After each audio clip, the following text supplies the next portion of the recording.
Teacups! Welcome back to my channel.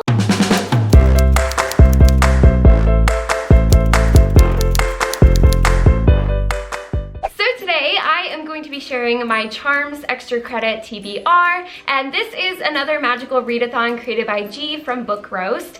And if you guys have been subscribed to my channel for a while, then you know that I also participated in the last two Magical Readathons. I participated in the O.W.L.s Readathon and the N.E.W.T.s Readathon, and so now G has created this extra credit, which basically if you read one book for this extra credit readathon, you will get a 1-day head start for the O.W.L.s Readathon for next year. I hope that makes sense. So if you read 2 books, you get a 2-day head start for the O.W.L.s Readathon for next year, and so on and so forth. G has also gone above and beyond, and she created this little outline. So it says, student announcement, extra credit available. Professor Flitwick will be accepting extra coursework between the 8th through the 14th of October.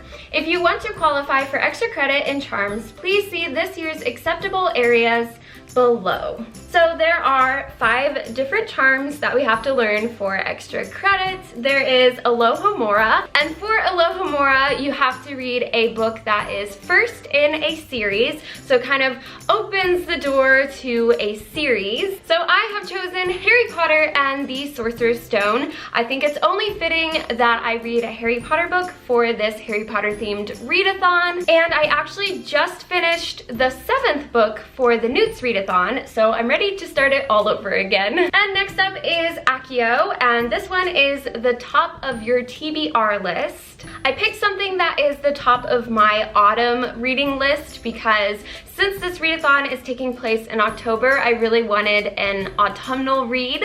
So I picked The Dreadful Tale of Prosper Redding by Alexandra Bracken. I've heard a lot about this book and it sounds like something that I would really enjoy. Also, this cover is absolutely stunning. So this is about a boy named Prosper Redding and his great something grandfather made and then broke a contract with a demon who exchanges fortune for eternal servitude. So since Prosper's great grandfather broke this deal with this demon, now the demon has started to possess Prosper. I've heard that this book is really whimsical and really funny, and I've heard that the dialogue actually switches between Prosper and the demon. I believe his name is Alistair, and I've heard that Alistair is really funny and really witty.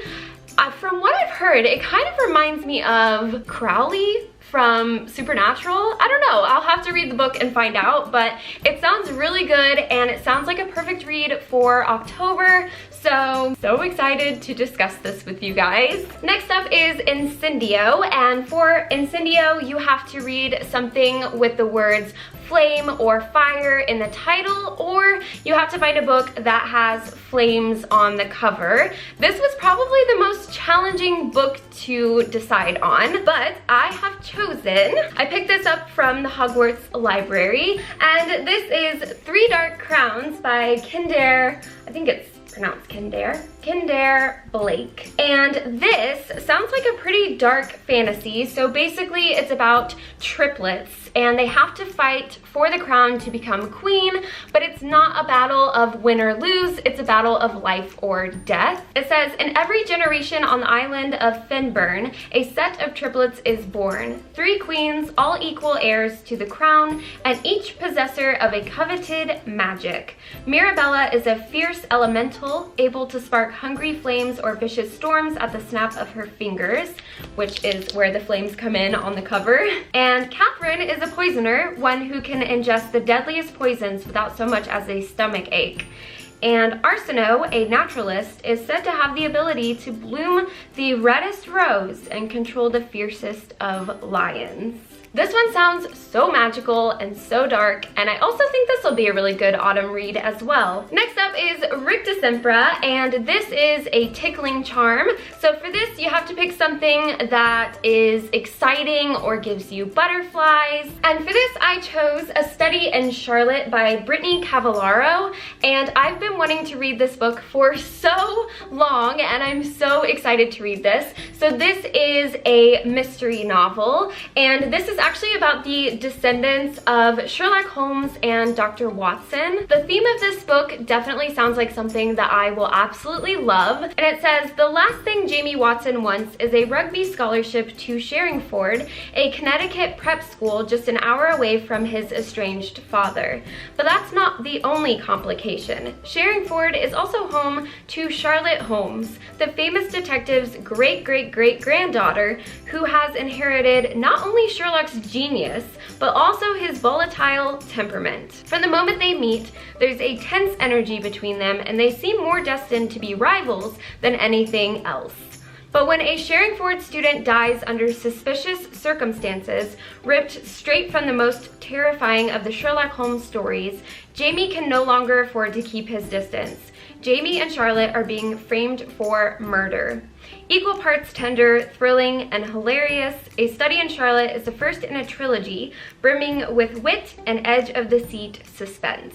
I think I'm gonna read this one first. I'm so excited for this. Last up is Lumos, and for this you have to pick something with a light cover. I have chosen Very Good Lives by J.K. Rowling. This is a really short book, but it's a really impactful one. This is actually the speech that she gave to the graduates at Harvard. And it's about the benefits of failure and the importance of imagination. And I think this one's gonna be perfect because this readathon is only 1 week long and the other magical readathons were a month long. So I chose kind of a smaller book for this because I do have quite a bit of reading to pack into 1 week. So I kind of chose a smaller one for this, but just because it's small doesn't mean it won't be life-changing, because J.K. Rowling knows how to make anything life-changing. And yeah, that is my TBR for the Charms Extra Credit. I'm really excited for this readathon, and I will be talking all about this readathon on Twitter and Instagram and pretty much anywhere you can find me on social media. So I will have all of my social media links down below. And also, if you are participating in this readathon, please let me know what you will be reading. Thank you so much for watching, guys. I will see you again soon. Bye!